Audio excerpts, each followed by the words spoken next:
الحمد لله رب العالمين، ولا عدوان إلا على الظالمين، وصلى الله وسلم وبارك على نبينا محمد وعلى آله وصحبه أجمعين. أما بعد، فهذه نصيحة أسجلها في ليلة الأحد، ليلة 28 من ذي الحجة لعام 44 و400 ألف، الموافق ليلة 16 من الشهر 7 لعام 23 و2000. نصيحة لأهلي في الكويت ونصيحة لأهلي في السعودية. اليوم هناك من يثير الفتنة فيريد من الكويتيين أن يسبوا السعوديين، ومن السعوديين أن يسبوا الكويتيين، وأكبر من ذلك هناك من يلمز وزير الداخلية السعودي من بعض أصحاب الأهواء، يريد أن يثير الفتنة.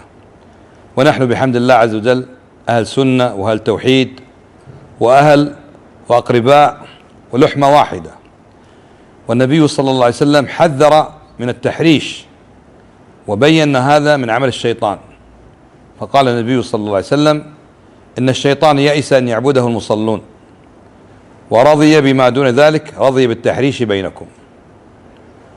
والنبي صلى الله عليه وسلم يقول: إن من أكبر الكبائر أن يلعن الرجل والديه. قال: يا رسول الله، أيلعن الرجل والديه؟ قال: نعم، يسب أبا الرجل فيسب أباه، ويسب أمه فيسب أمه. وهكذا يفعل بعض الناس الآن، يلمز ويتكلم وينتقص وزير الداخلية السعودي، فحينئذ لا نأمن من يخرج بهذا الفكر وهذه العقلية ويسب وزير الداخلية الكويتي، وحينئذ تشتعل الفتنة نحن في غنى عنها. وقد حذرنا الله جل وعلا عن الفتنة التي لا تصيب الذين ظلموا خاصة. قال جل وعلا: واتقوا فتنة لا تصيبن الذين ظلموا خاصة، لأن الفتنة إذا وقعت شملت، فلذلك يجب على المسلم أن يضبط نفسه.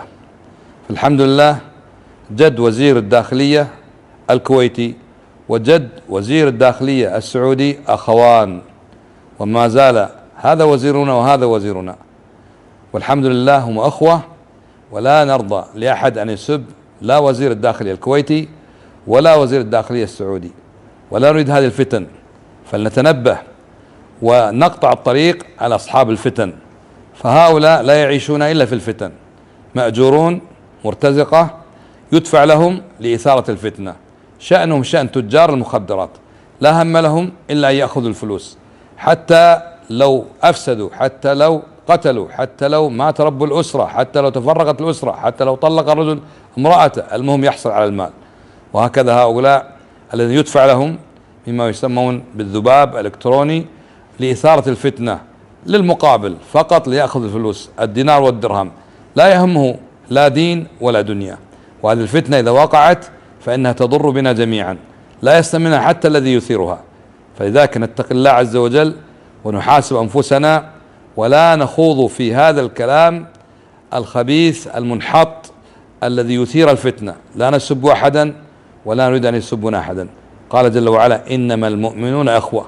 فأسأل الله جل وعلا أن يبقينا أخوة، وأن يجنب الفتن ما ظهر منها وما بطن. وأطلب منكم ومن كل أخ أن ينشر هذا الكلام، لعل الله عز وجل أن يسد به بابا من أبواب الفتنة. أقول ما تسمعون، وصلى الله وسلم وبارك على نبينا محمد وعلى آله وصحبه أجمعين.